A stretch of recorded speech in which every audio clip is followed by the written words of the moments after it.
adalah gembalaku, takkan kekurangan aku. Ia membaringkan aku di padang berumput hijau. Saudara-saudara yang terkasih di dalam Kristus, selamat pagi. Salam jumpa lagi dalam Sabda Siap Saji Minggu 26 Februari 2023, hari Minggu Prapaskah yang pertama. Marilah kita berdoa dalam nama Bapa, Putra, dan Roh Kudus. Amin. Allah yang Maha Kuasa, kami menjalankan masa Prapaskah ini sebagai tanda pertobatan kami. Semoga kami semakin mengenal misteri Kristus dan mampu menghadirkannya dengan hidup yang pantas, sebagaimana telah dialami oleh Yesus di padang gurun dan Dia menang. Dengan pengantaraan Kristus Putramu, Tuhan kami yang hidup dan bersama dengan Dikau dalam persatuan Roh Kudus Allah sepanjang segala masa. Amin.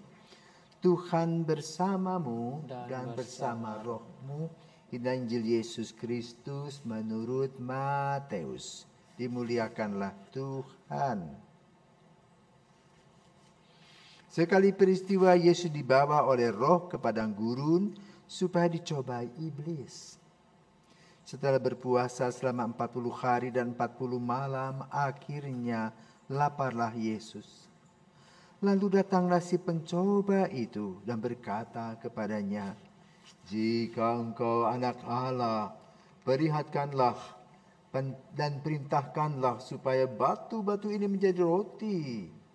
Tetapi Yesus menjawab, "Ada tertulis, manusia hidup bukan dari roti saja, tetapi dari setiap firman yang keluar dari mulut Allah." Kemudian iblis membawa Yesus ke kota suci dan menempatkan Dia di bubungan bait Allah. Lalu iblis berkata kepadanya, "Jika engkau anak Allah, jatuhkanlah dirimu ke bawah, sebab ada tertulis mengenai engkau, Ia akan memerintahkan malaikat-malaikatnya, dan mereka akan menatang engkau di atas tangannya, supaya kakimu jangan terantuk pada batu." Yesus menjawab kepadanya, "Ada tertulis, janganlah engkau mencobai Tuhan Allahmu." Lalu iblis membawa Yesus ke atas gunung yang sangat tinggi dan memperlihatkan kepadanya semua kerajaan dunia dengan kemegahannya. Iblis berkata kepadanya, "Semuanya itu akan kuberikan kepadamu jika engkau bersujud menyembah aku." Maka berkatalah Yesus kepadanya, "Enyahlah iblis, sebab ada tertulis, engkau harus menyembah Tuhan Allahmu, dan hanya kepada Dia sajalah engkau harus berbakti." Lalu iblis meninggalkan Yesus dan lihatlah, malaikat-malaikat datang melayani Dia. Demikianlah sabda Tuhan. Terpujilah Kristus. Saudara-saudara yang terkasih, bersama dengan Yuda, siswa seminari, dua membaca dan merenungkan Injil pada hari ini. Akan saya bertanya, Yuda, bagaimana kesanmu tentang Injil yang barusan dibacakan? Ya, dalam Injil pada hari ini dikisahkan bahwa Yesus sedang berpuasa di padang gurun. Nah, di sana Yesus dicobai sebanyak 3 kali oleh iblis. Nah, Romo, saya mau bertanya, Romo, di zaman sekarang kira-kira apa hal serupa yang orang-orang zaman sekarang alami? Ya, terima kasih, pertanyaan yang bagus. Jadi saudara-saudara terkasih, Injil hari ini menggambarkan tentang Yesus 40 hari, 40 malam berpuasa di lembah Korontol namanya, ya, di daerah dekat Yeriko. Di sana saat ini sudah ada biara.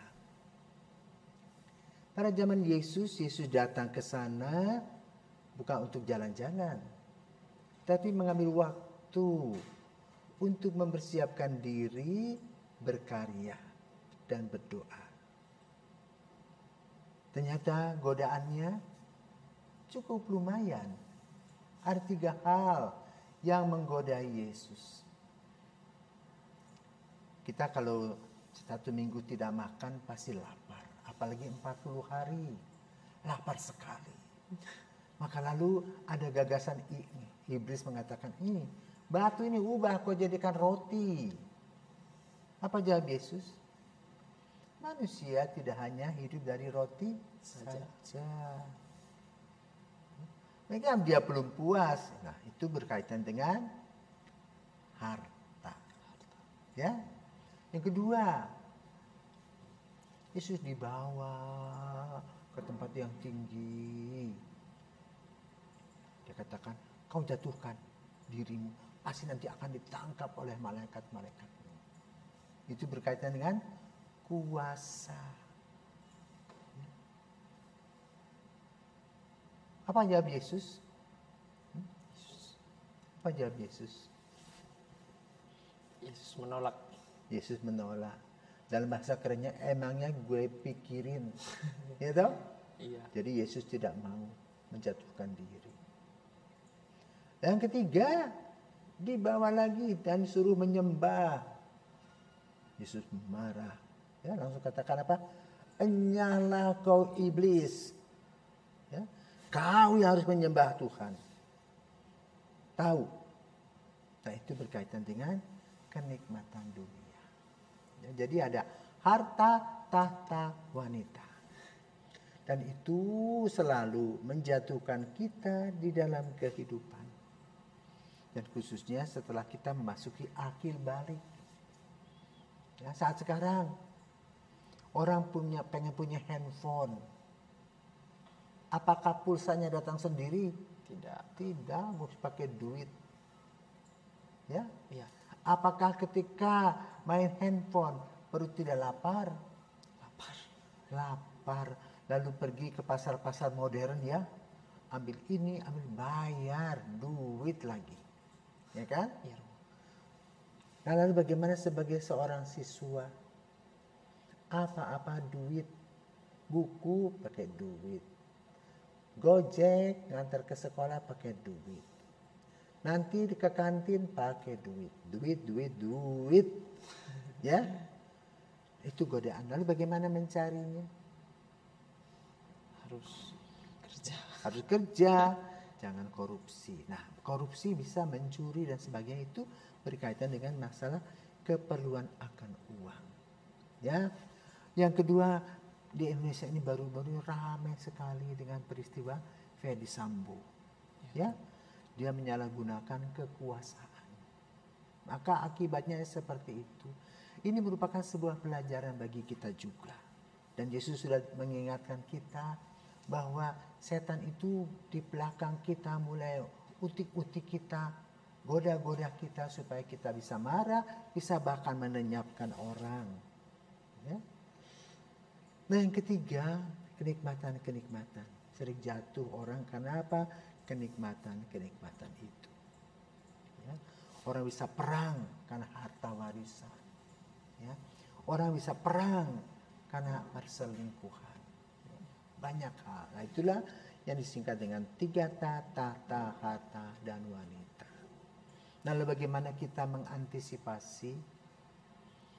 Mengantisipasi dalam situasi kita ini sadar bahwa kita tidak sempurna dan kita memerlukan Allah. Nah, Allah yang ada adalah Yesus yang menjadi manusia itu dan yang hebat. Maka kita harus punya komunikasi yang baik dengan Yesus. Punya komitmen dalam relasinya dengan sesama lain, dalam pekerjaan kita, dalam hidup doa kita. Juga kita mempunyai komunikasi yang baik dengan Tuhan. supaya kita bisa berdoa, bisa mengungkapkan syukur kita, permohonan kita dan sebagainya. Lalu juga kita mesti percaya teman-teman, supaya kita bisa bekerja sama, bergotong royong. Orang Bali mengatakan nyama beraya. Itulah anggota masyarakat kita. Lalu juga kita punya visi ke depan. Cita-citanya kita apa? Apa yang sekarang kita perjuangkan? Maka selama 40 hari juga kita harus punya konsep. Mau ngapain kita 40 hari? Ya. Maka Paulus mengatakan, ayo pada sinode 2023 ini, tema yang kita usung adalah persekutuan, partisipasi, misi. Nah, persekutuan, komunio, kita dikumpulkan oleh Yesus sebagai satu keluarga Allah, keluarga besar. Ayo, bersinarlah sebagai satu keluarga, bersaudara dengan semua orang. Ya, kedua jangan melongo saja, berpartisipasi dalam hidup. Ambil bagian, ya. Bukan hanya duduk-duduk saja, bekerja keras. Contoh sekarang banyak orang pergi ke Turki dan Syria. Bukan untuk jalan-jalan, bukan untuk napak tilas Santo Paulus, tetapi untuk membantu orang yang hancur-hancuran, rumahnya habis. Berpuluh-puluh ribu orang menderita dari sana. Orang harus membantu, dan kita yang jauh dari sana tidak punya daya, kita berdoa. Ya, yang ketiga, misi. Kita adalah misionaris domestik yang harus memberitakan Yesus melalui kebenaran hidup, melalui kejujuran dan kedisiplinan. Ya, itulah yang perlu kita laksanakan secara praktis dalam hidup.